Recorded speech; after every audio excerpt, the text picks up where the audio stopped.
I have been on the hunt for a new throw blanket for my living room, and I've been looking for several days, and then I remembered I can just make one. So let's go get some yarn. I already have a stitch pattern in mind. I want something that's simple, going to work up pretty quickly, but has a little bit of texture to it. And my hope is that I can find a yarn that's kind of a neutral color with something fun sprinkled throughout. Like maybe it's a really gradual ombre, or maybe it's a single color yarn that has like little flecks of a different color within the material. So we'll see what they have at the store, but that's kind of the vision.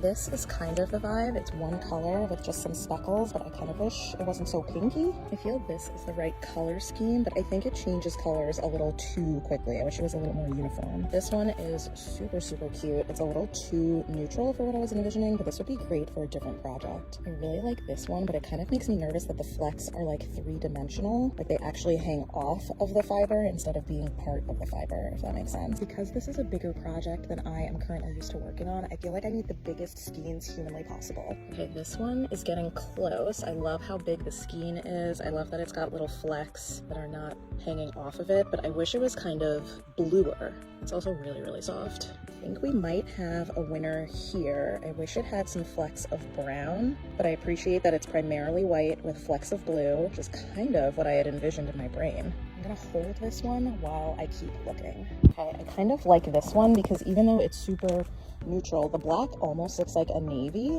Like at a distance, you could make an argument that it's navy, especially on my dark blue couch. This one's also very cute. I'm a little worried that it's so thin and the skein is so small, but I love that it's like a muted blue with little flecks of brown and black and tan. But ultimately, I think that one is just too thin for our purposes today. I've never worked with a yarn that is quite this thick before, and I feel like if it was a little less green and a little more blue, I might risk it and try, but it's a little too green.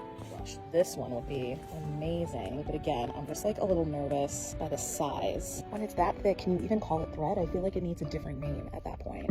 Okay, I really like this one also though. It's very neutral, but it has so many different neutrals in it, I feel like it could work. This one's really cute too. This might be like a nice in-between because it's neutral with a little bit of blue. This could be cute. These are so intimidating to me, but one day I'm gonna use them.